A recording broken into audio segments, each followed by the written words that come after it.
The United States is pushing west into uncharted territory and danger. As they tame the wilderness, the pioneers face incredible hardship. But their battles will build the new American nation.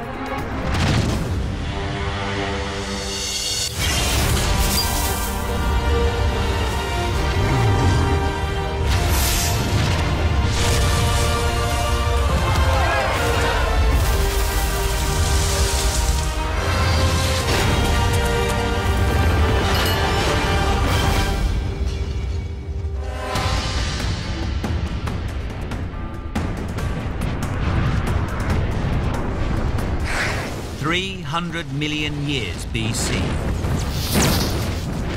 A meteorite hurtles towards Earth.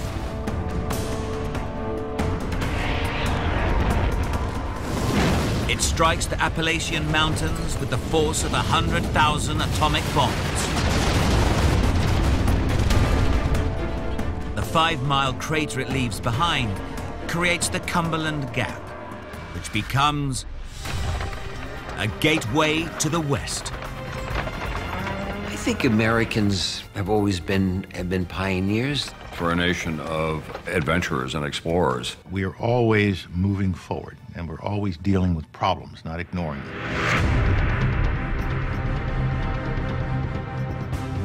By 1775, land west of the Cumberland Gap has been claimed and divided by Britain, France, and Spain, as well as hundreds of Native American tribes.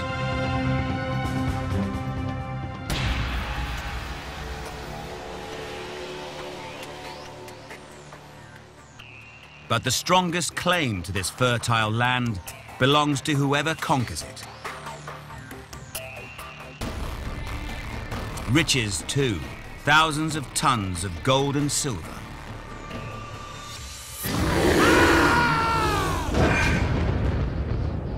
This land is also brutal wilderness. Conquering it will require extraordinary people.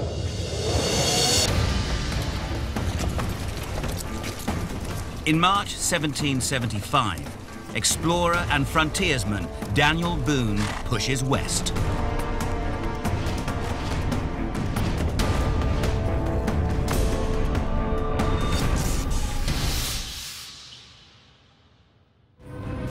Okay, man, keep clearing. Boone and his 30 men slash through the Cumberland Gap on a mission to settle new lands. Cut it through, we're coming through here. Before us lay the finest body of land in the world, with which little exertion we can call our own. One day, thousands will desire this land, and we will be rich. Boone's push into the West becomes a defining act for the new nation.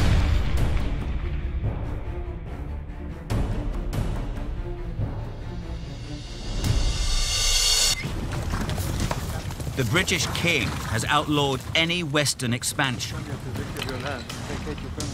Illegal settlers are rounded up and punished. But Boone is prepared to defy the British. Daniel Boone was that first great action hero for America.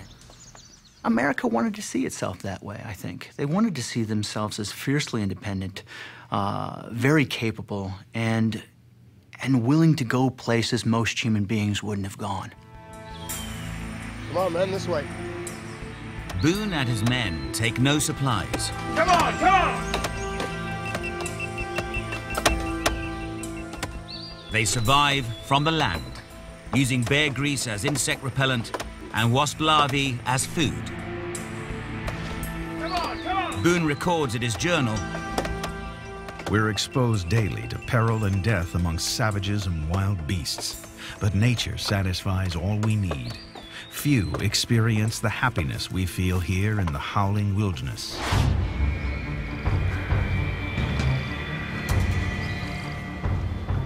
but for the Shawnee, this isn't wilderness, it's home. And they will defend it from intruders.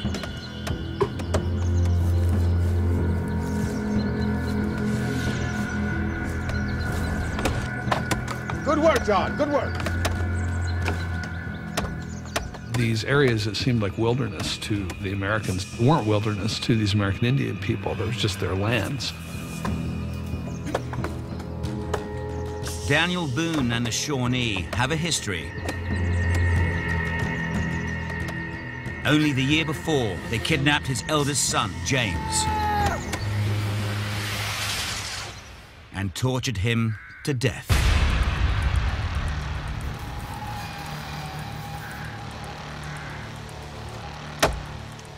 On the 25th of March, 1775, Boone crosses into Shawnee territory.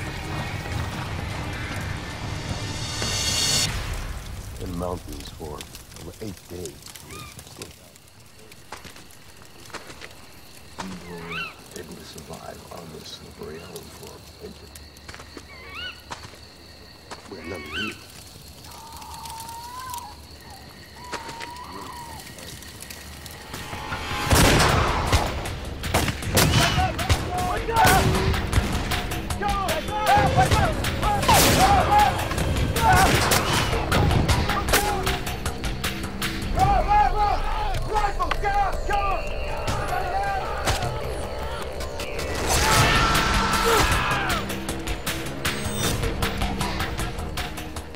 Ambushed, Boone retreats.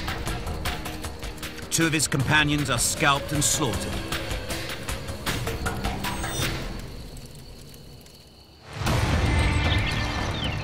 But Boone pushes on further west. Well, I think more than anything, the American character is perseverance. They persevered. They fought. It wasn't easy against great odds, but they have persevered.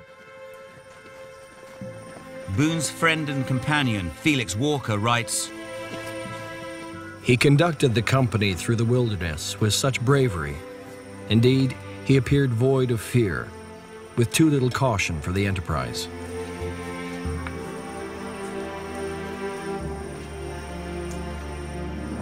Many of Boone's followers die settling Kentucky. But within 20 years, 200,000 people pour through the Cumberland Gap. We were a burgeoning society. Suddenly we realized, whoa, the owner's manual says this is all ours. Keep going west.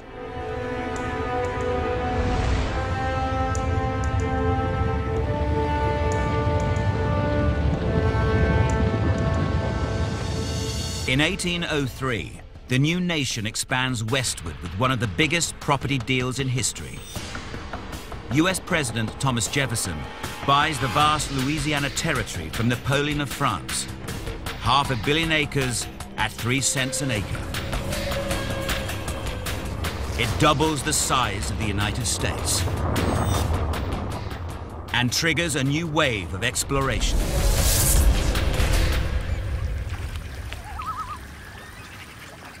Lewis and Clark want to see what's on the other side.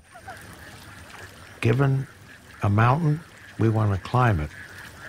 We hold those venturers of the past in great admiration. In May 1804, a presidential aide and a junior army officer set out on an epic expedition. Meriwether Lewis and William Clark planned to be the first to cross and map the continent. Their greatest challenge, crossing the vast Rocky Mountains.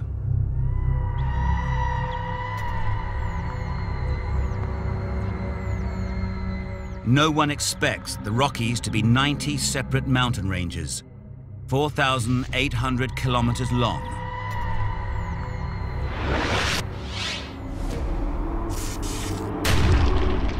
After 2 weeks, starvation sets in.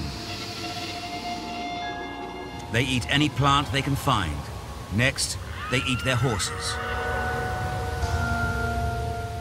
The expedition is given up as dead.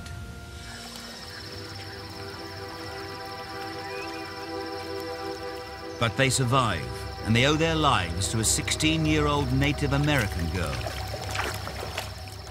Sakakawea of the Shoshone Nation guides them, finds wild food, and saves their precious million-word journals from an overturned canoe.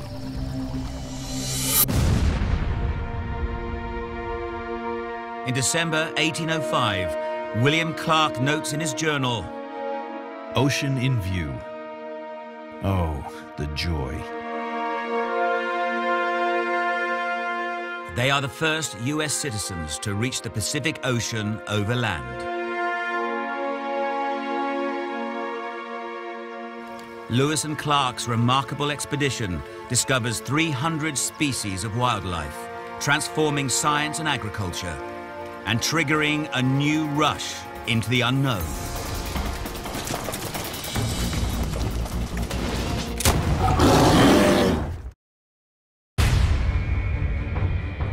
In 1803, two explorers have pushed back the frontiers of the United States.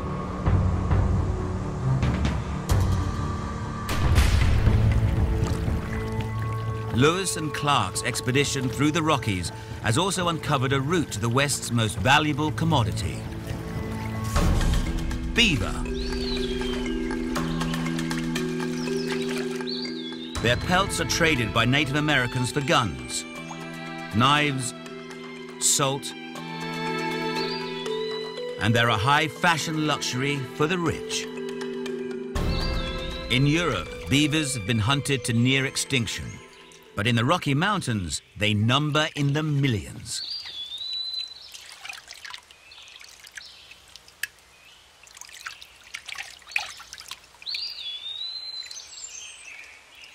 New iron traps make catching them easier.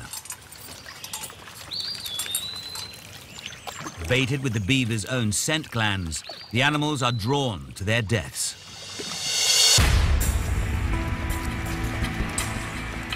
By October 1823, there are 300 eager trappers roaming the Rockies, hoping to make a fortune. 1 in 5 won't make it out alive. The conditions are so exhausting, trappers need to eat 3 times what we eat today to survive.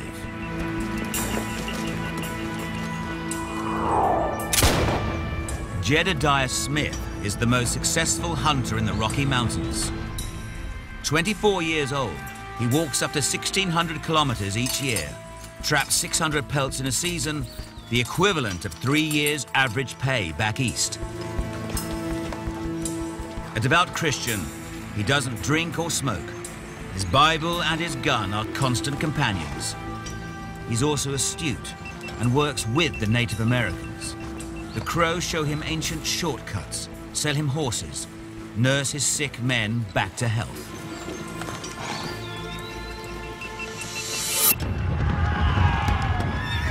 The tribes of North America have adapted to living in every part of the continent, from arid plains to harsh mountain terrain.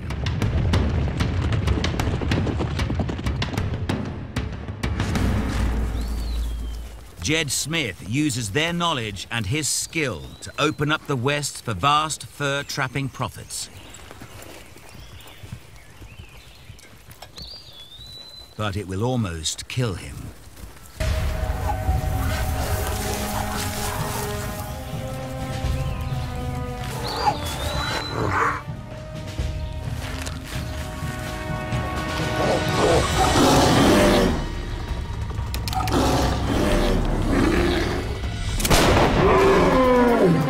Jed Smith's friend, James Kleiman, writes, "The grizzly did not hesitate, springing on the captain, breaking his ribs and cutting his head.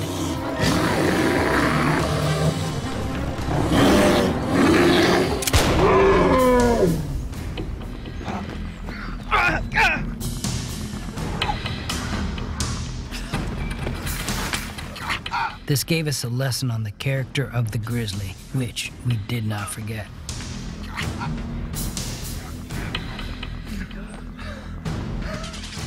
The grizzly bear is the most dangerous wild animal on the frontier.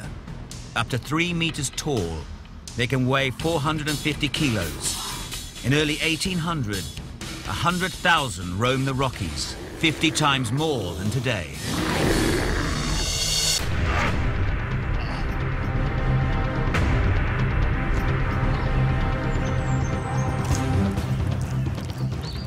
Halfway to death, Jed Smith's right-hand man, James Kleiman, stitches his scalp and ear back to his head.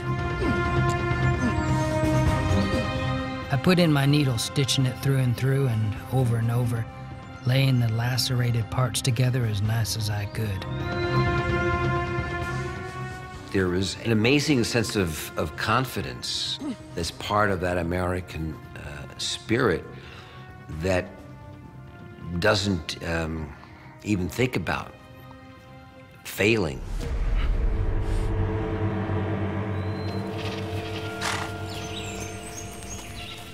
Jed Smith pushes on. The epitome of American rugged individualism.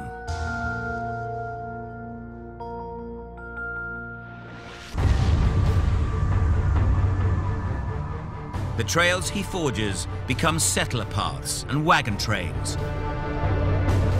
Today they are roads and an interstate highway. Many Americans follow in his tracks.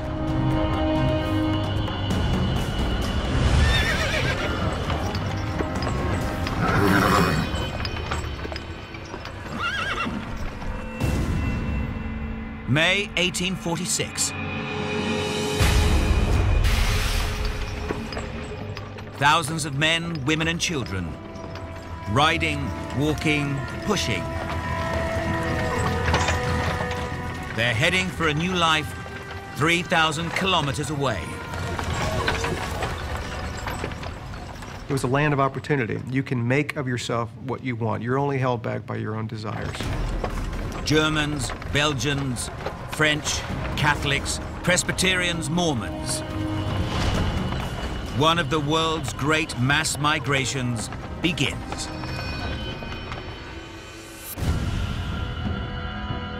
Pioneers follow the wagon trail west to Oregon and California.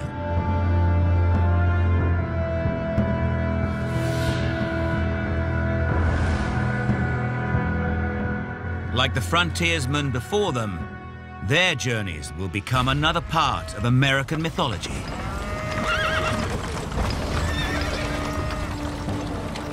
Some walk 16 kilometers a day for up to 6 months, going through 10 pairs of boots on the journey.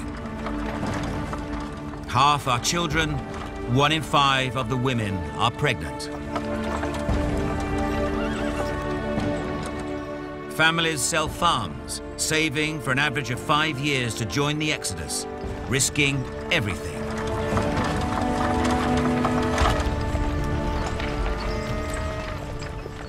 I think if there is one episode that encapsulates the American spirit, I think it is probably the move west.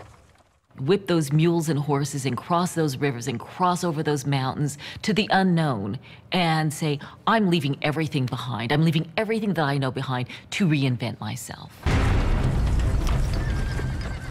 A wagon and oxen cost minimum $5,000.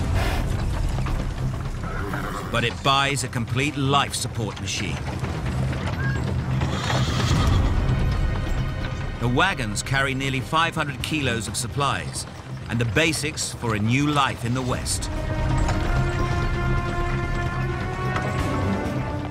Drinking water is captured from rain on the wagon canvas. Even the oxen's dung is fuel for fires.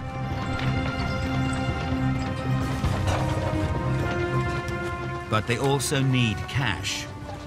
Native Americans charge $10 for road tolls and $100 for river crossings in modern money.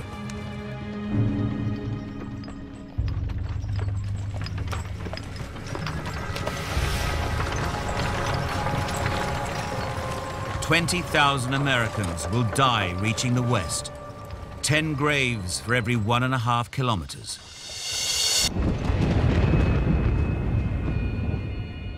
But one pioneer story will reveal the most extreme hardships of the journey west.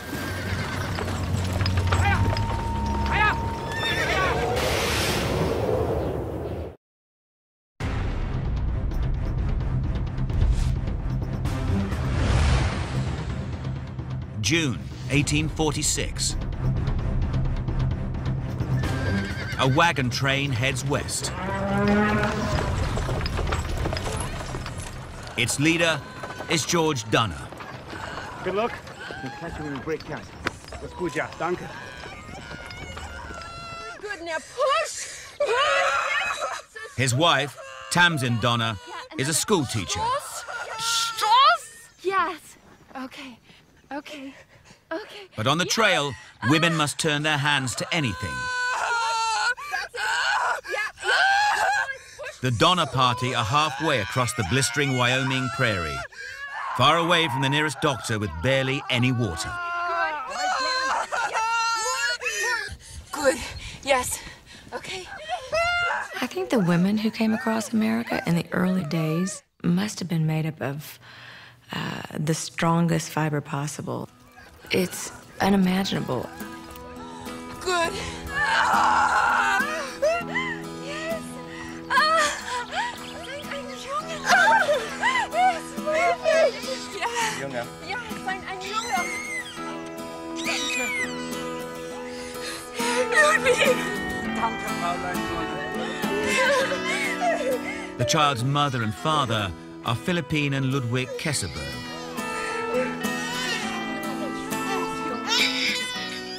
They christened their son Louis.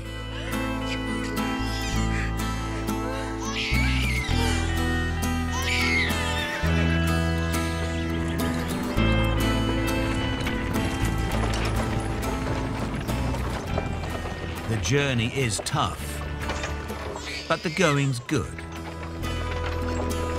Tamsin Donner writes in her journal, I could never have believed we could have traveled so far with so little difficulty. Indeed, if we do not experience anything worse, I shall say the trouble is all in getting started.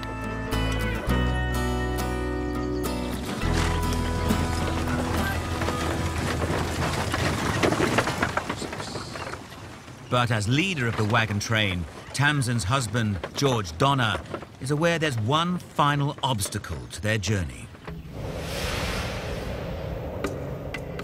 The mountains of the Sierra Nevada. With peaks reaching 4,000 meters, in winter they're impassable.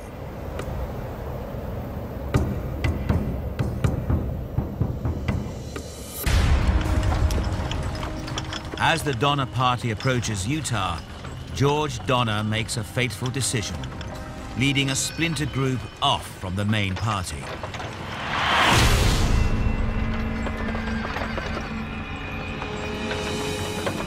He's read one of the many new trail guidebooks showing a shortcut that claims to shave 2 weeks off the journey time. Hastings Cutoff is said to be a saving of 400 miles. We are informed it is a fine level road with plenty of water and grass.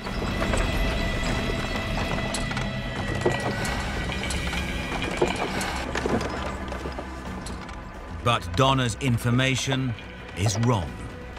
In fact, the shortcut adds 160 kilometers to the journey.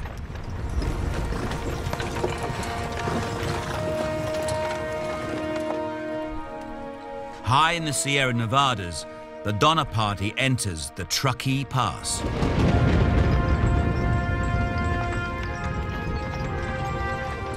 They're only 50 kilometers from the safety of the California plains.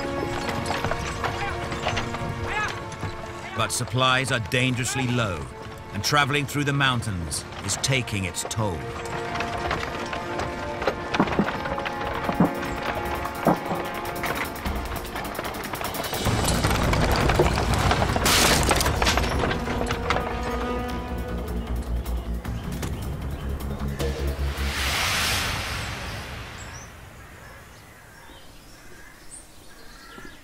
A broken axle forces the Donner Party to stop to make repairs.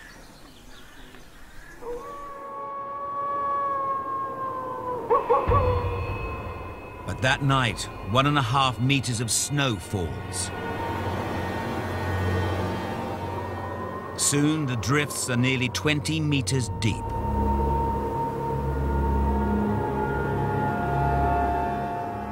The Donner Party will be stranded for 5 months. In just 3 weeks, they've eaten all their food.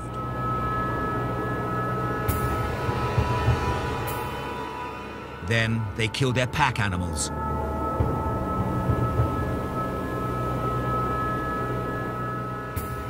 Next, they eat charred bones, twigs, bark, leaves, dirt, and worse. Even the wind held its breath as the suggestion was made that were one to die, the rest might live. Cannibalism.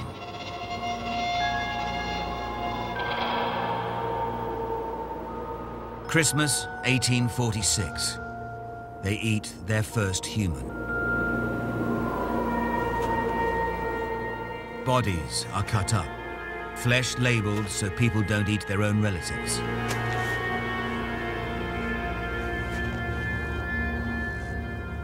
Four rescue parties bring out some survivors. The very last finds Philippine's husband, Ludwig, alone.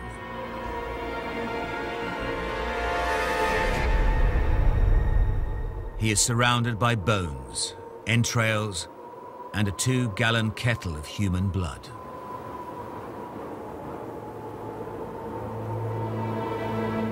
George Donner's body is found, skull split open, his brain removed. Tamsin Donner's body is never found.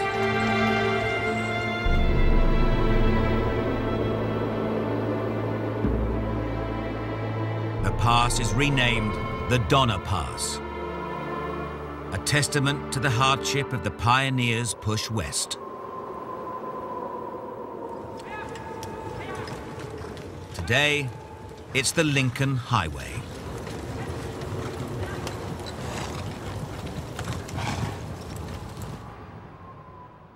But beneath the bones of the Donner Party, the Sierra Nevadas conceals a seam of gold, the largest the world has yet seen.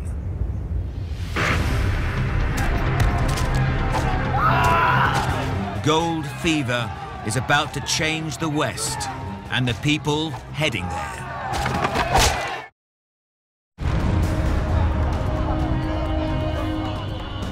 March 1836, the Battle of the Alamo in Texas.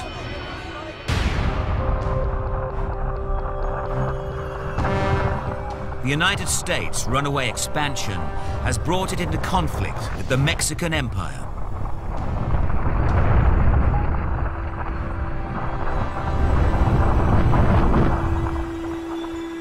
Mexico's vast territories stretch from Oregon to Guatemala. But Texas is disputed territory. The Mexican government has invited American settlers in, but they quickly flood the territory in overwhelming numbers. Americans by the thousands were coming into Texas, and they were not abiding to the agreements to come in as settlers. And once they outnumber by 1835 Mexicans 10-1 in that area, of course, the Americans are thinking about independence. At the Alamo, the pioneers make their stand for independence.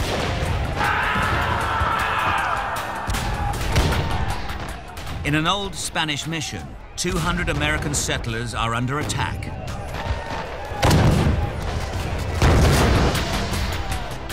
Attempting to retain control of Texas, a Mexican army storms the makeshift fort. The siege ends in a massacre.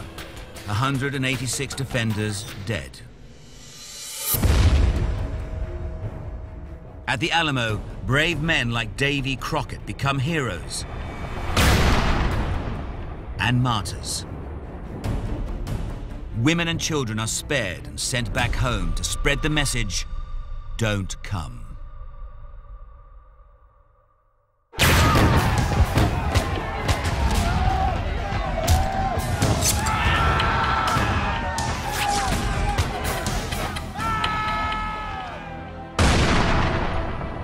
It's a turning point. By the end of 1848, war with Mexico has brought both Texas and California into the Union. That same year, a new rush westward begins.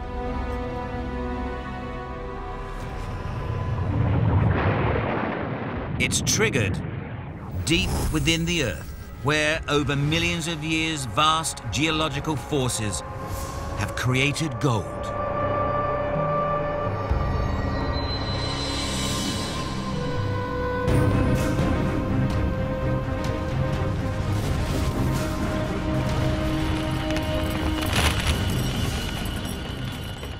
The seam in the Sierra Nevadas is one of the densest on the planet.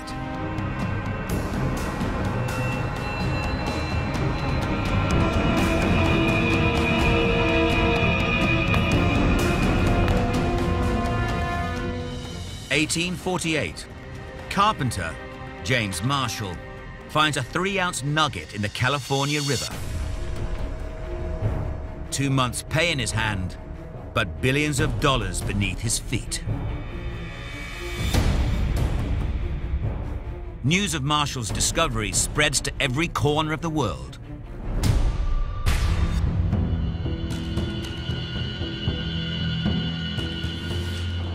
Everyone wants to get rich quick.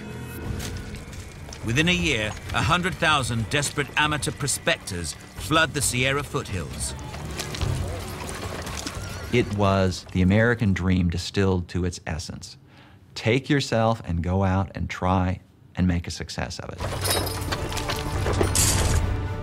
A Chinese prospector's 100-ounce strike in the Yuba River. $26,000 made by a single Irishman in just 4 days. A $200,000 super seam mined by 12 Mexicans at Bear Valley. In the port of San Francisco, a plot of land worth $16 before the gold strike now changes hands for $45,000.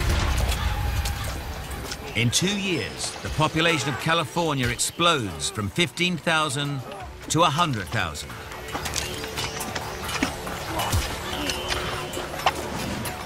Now hand panning is replaced by lines of sluice boxes, as men comb for anything the first prospectors missed.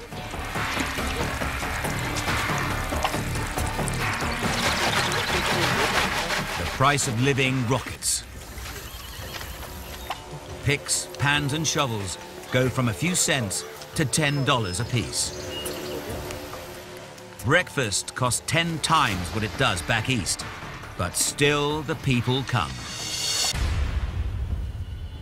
200 ships lie abandoned in San Francisco harbor, their crews having deserted and rushed for the hills.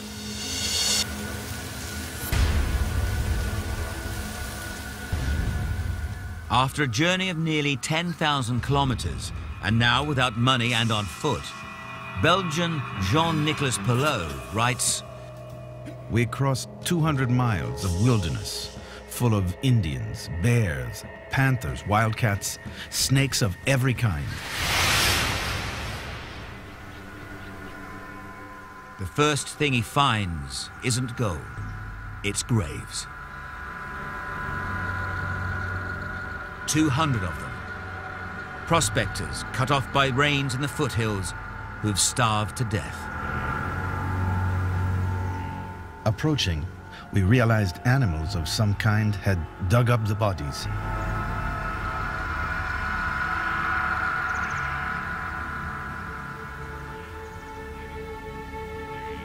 I read a note attached to one of the graves. God has willed that civilization should begin in this place with this duty which a man owes to his kind: bury the dead.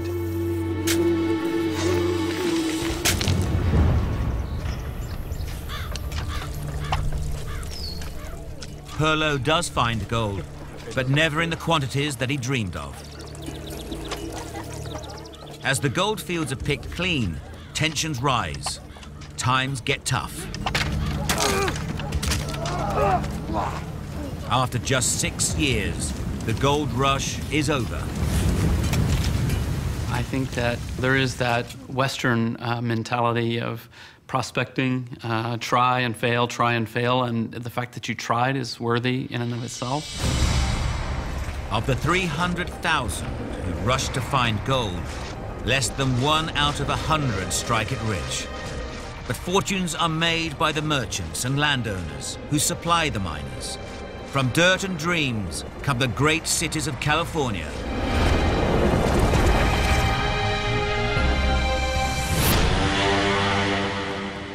But the new nation's hunger for goods triggers another kind of revolution.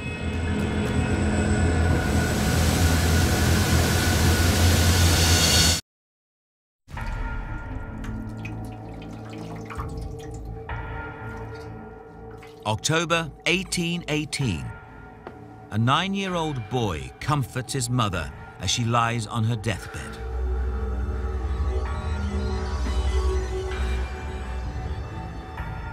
Milk sickness kills thousands of pioneers every year. The cause? White snake root, eaten by cattle. A deadly poison passed in milk to humans.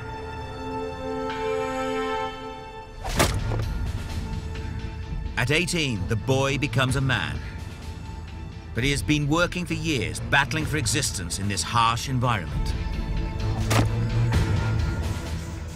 It was a wild region, with many bears and other wild animals still in the woods. There I grew up. I had an axe in my hand from my 8th to my 20th year. This is the life of an American settler. The young man's grandfather followed Daniel Boone's wilderness road into Kentucky. His father pushed further into the forests of Indiana.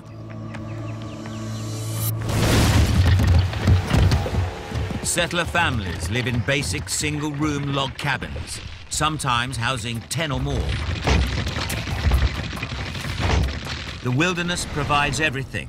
They make their own plows, rakes, forks, shovels, build their own furniture, and they bury their dead. In bad years, malaria kills 1 in 8 of the settlers. Life expectancy is half of what it is today. From these hard-working settlers come America's 16th president, Abraham Lincoln.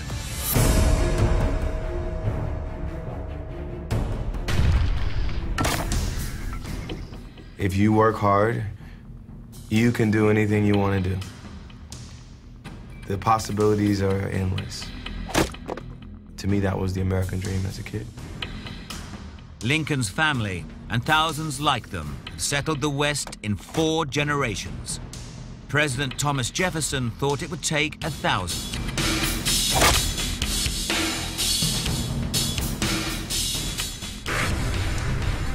The forests are cleared at a rate of 5 acres per family per year. In 1800, 23 million acres of Indiana is wilderness.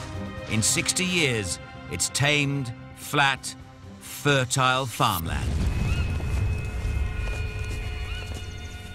But clearance means more than forests. It's always been one of the deep flaws of the American imagination that it can't imagine a future for American Indian people. As Americans, American Indian people have to imagine that for themselves. And that's the hard part. Keep walking. 1830. President Andrew Jackson declares a new policy. A policy that America will maintain for more than 100 years. The forced relocation of American tribal people onto reservations. The bill passes Congress by a single vote.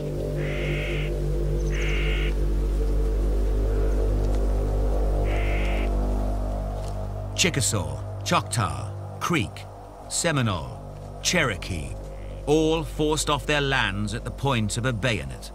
An episode in the conquest of the West that even some of the soldiers taking part find shameful.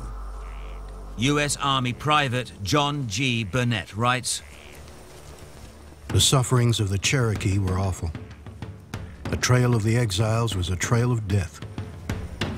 They slept in the wagons and on the ground without fire.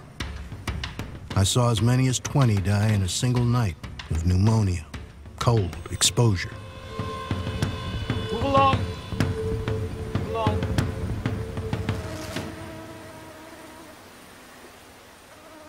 Their march of 1,600 kilometers becomes known as the Trail of Tears.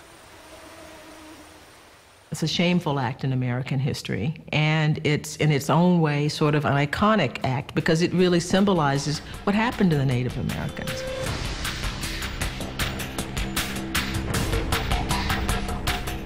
Elsewhere, the West is being transformed in other ways. Running from Minnesota to New Orleans is the mighty Mississippi River.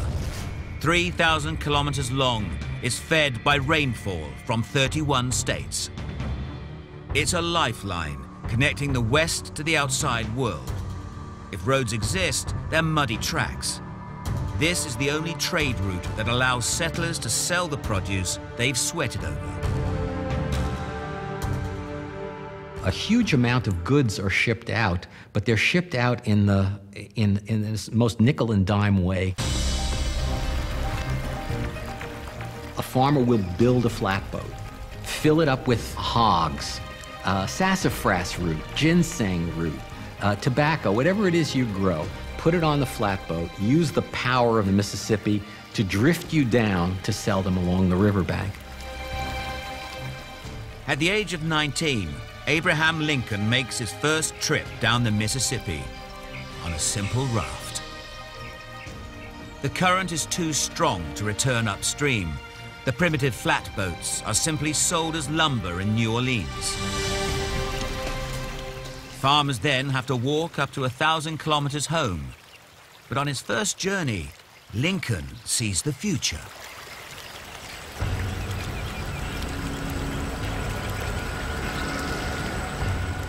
A new invention which will transform the Mississippi, the Midwest, and America.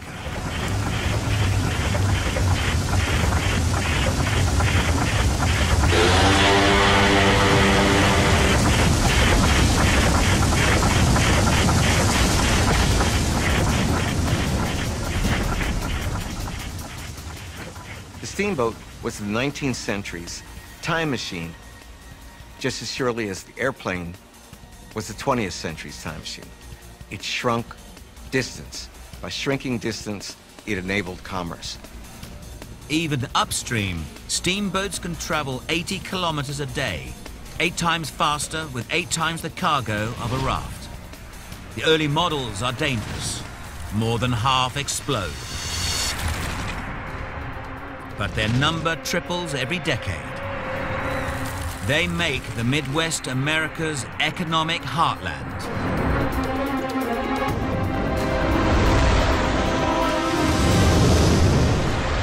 In just 4 generations, America has grown from a 500-kilometer strip of colonies on the eastern seaboard to a continental powerhouse.